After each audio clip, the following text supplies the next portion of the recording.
From the bright lights of New York City straight to your living room, the Octagon takes center stage.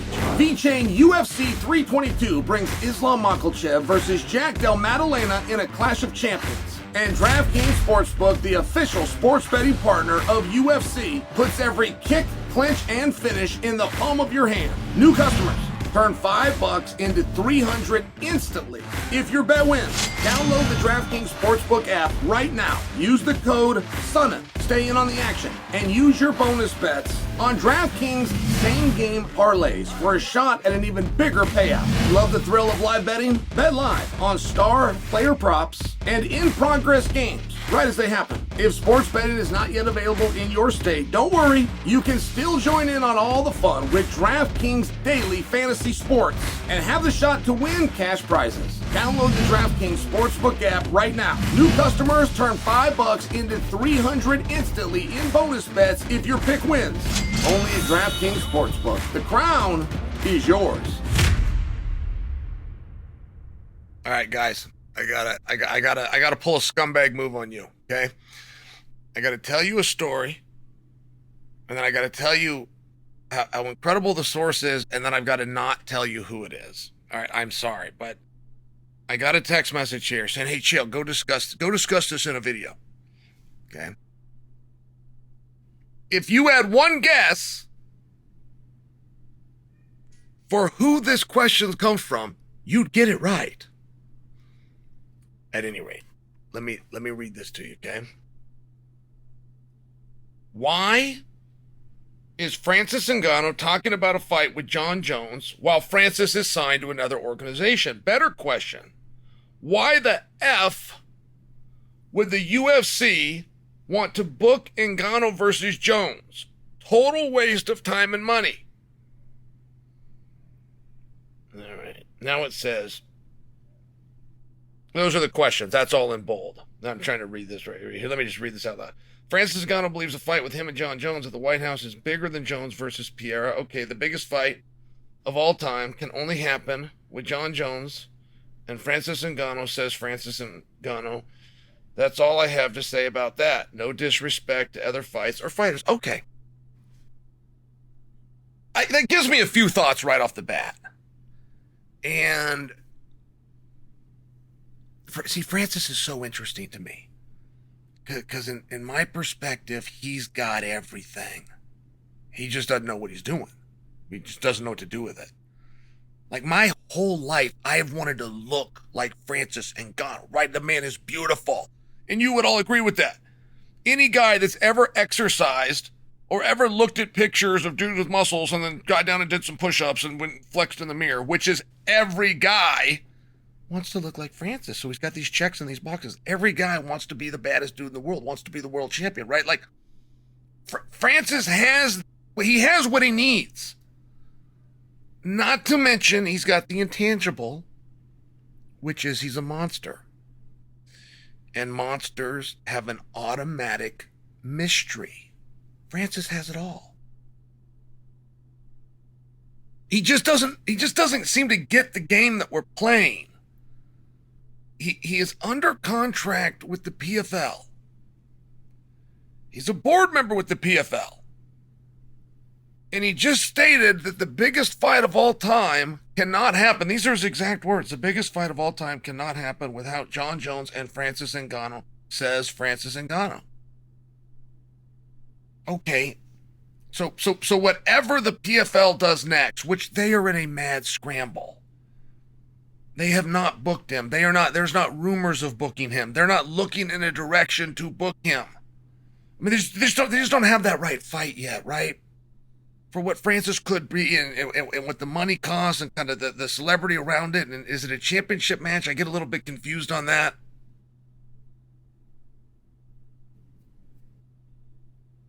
But whatever your dream would be, you now can only sell it as number 2 because he himself has said, for it to be the biggest, it has to be Francis and Jon.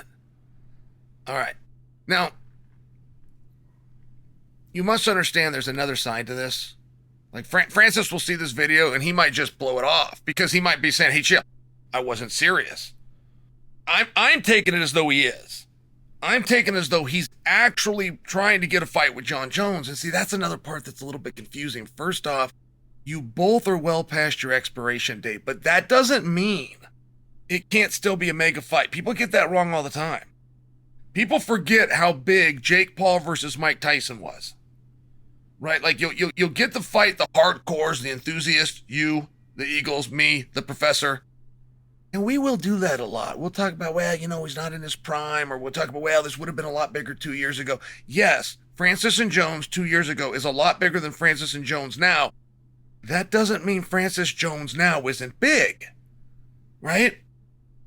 One thing that is odd about it, and there again, I will admit, if Francis goes, hey, Chael, I don't even want that fight. Okay, then I everything I'm saying is a waste of time. But I'm looking at it like he does, and I just do look at it. It was about 3 years ago, but Francis was the heavyweight champion of the world. And Jon Jones was under contract with the Ultimate Fighting Championship, as was Francis. And Jon Jones had moved into Francis's division. And Dana White wanted to sign Jon Jones versus Francis Ngannou, but Francis had a hurt knee, and that was simultaneous with the contract dispute. I'm just saying for you, that would have been for a world title, and that was back when that was really something and meaningful. Now you'd be putting two former champions. Two former champions is a very different fight than the reigning champion. However, it doesn't mean it's still not a really big fight. And see, that's the part I'm really trying to look at. Francis says him versus Jon is bigger than Jon versus Alex. All right. I mean, I don't get to decide that, you do. So I guess I'm turning the question back to you guys. I'm going to put a poll on the YouTube page. I'm going to ask you this question, but I want you to take the time to answer it because I'm genuinely curious what you would say. Now, do you want to know what I find most interesting? I haven't even gotten to it. Do you want to know what I find most interesting? It's not the fact that Francis basically just double-crossed the PFL. It's really not. The thing that I find most interesting, if I could have anything, right? It'd be a candid conversation with Jon Jones and go, what do you want to do? Jon Jones has never been in this position in his career. Francis versus Jon's a big fight. For sure, I don't deny that. Jon Jones versus Alex Pereira is a really big fight. I don't deny that. Jon Jones versus Tom Aspinall is probably the least big of the big fights, but a big fight. For sure, I don't deny that. Jon's never been in this spot before. Jon's never had multiple opponents. Jon's never had multiple big fights. I know. I've heard you guys. I know what you say. I know you talk about what a big star Jon is. I know that you believe that, but there are no numbers to support that. He has no attendance. He has no live gate. He has no pay-per-view records, and it's just because he's never really had an opponent besides Daniel Cormier. He's really never had an opponent where we, the audience, could theorize and fantasize that perhaps he could lose. Even the fights that he almost lost, it doesn't matter after the fight. It has to be ahead of time that we anticipate. And now Jon's in a really fun spot in his career. And if I could just have one thing, I'd like to know from Jon, what do you want to do? That would matter to me. Jon's whole life, it was to be world champion, but it's really not right now. It's really not. He always assumed if he comes in, he'd have to go with the world champion. That's where he assumed he was going to have to fight Francis, or he assumed that he would fight Tom Aspinall, but it's really not. Alex Pereira has completely changed that narrative, and not for nothing. So's Francis. Francis versus Jones is never going to happen. I'm just sharing. Francis makes an interesting point. He's saying me and Jon is a bigger fight than Jon Pereira. And any way that you want to do it, you're still talking about former champions. I don't know how much that matters. Usually it's everything. Usually if there's no belt and there's nothing special, but then again, we do have to look at Mike Tyson versus Jake Paul. Like, there is definitely something to super fights. There is definitely just things to matches. And I don't know what Jon wants. And I don't know that Jon ever anticipated that he would be in this spot, because Jon, for his entire career, never anticipated that he wouldn't have the big fight. He wouldn't have the big opponent. He wouldn't have the big one. He didn't know. We got put in a very unfair spot. The only other guy I've seen this happen to is Roy Jones Jr. He was just so good. He was just so damn good that it didn't captivate the audience. And now Jon, to Francis's point, I got to give Francis credit. He's got 3 really big and interesting fights. And here we are debating which one's the biggest, which one's the most realistic. And I'm asking a different question. Which one does Jon want?